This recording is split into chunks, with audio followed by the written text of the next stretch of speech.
RTS Info, Christine Matet. 5000 cas de plus en une journée. La Suisse compte 5086 cas supplémentaires de coronavirus, selon les chiffres de l'Office fédéral de la santé publique. Le nombre de contaminations stagne à un niveau élevé pratiquement dans tout le pays. Constat posé aujourd'hui par les experts de la Confédération. Le chef de la Task Force Covid, Martin Ackermann, a fait le point en conférence de presse sur le taux de reproduction du virus. Aujourd'hui, on voit malheureusement que le taux de reproduction augmente à nouveau partout en Suisse. Dans plusieurs cantons, il se situe à 1, voire au-dessus. Et j'aimerais rappeler qu'un taux au-dessus de 1 signifie une hausse exponentielle des cas. 100 personnes en contaminent plus d'une centaine d'autres.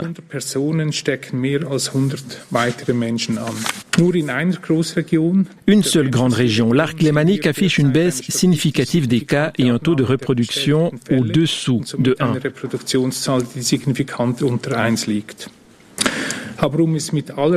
Mais il faut dire que dans les 7 régions de Suisse, le taux est au-dessus de 0,78 et c'est l'objectif calculé par la Task Force pour que les cas diminuent de moitié toutes les 2 semaines.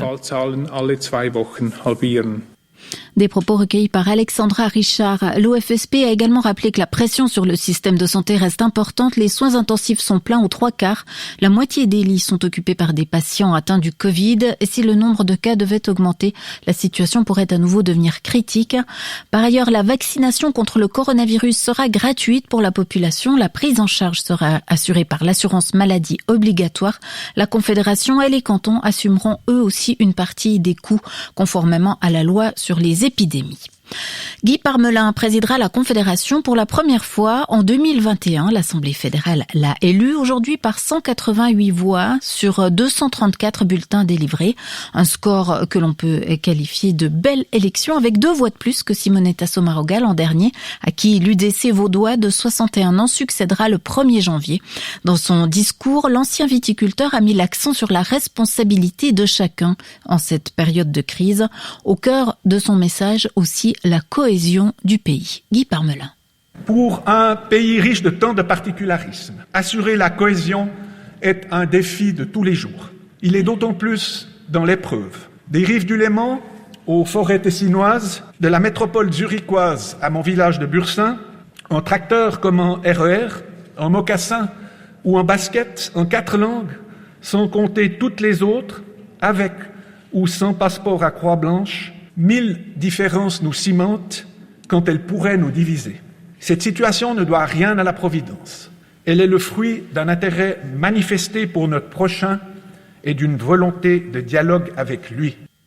Et c'est le Tessinois Ignacio Cassis qui a été élu à la vice-présidence. Les autorités vaudoises se réjouissent de l'élection du conseiller fédéral Guy Parmelin à la présidence de la Confédération. En cette période particulièrement difficile de gestion de la pandémie, elles ont adressé leurs vœux de réussite à Guy Parmelin. Le canton n'avait pas connu un tel honneur depuis la présidence de Jean-Pascal Delamura en 1996.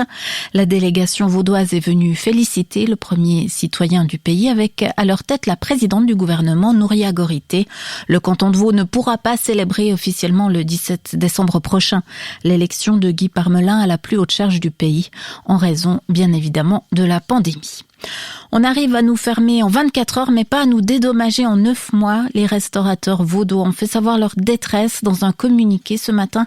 Ils rouvriront comme prévu le 10 décembre demain, avec ou sans service du soir.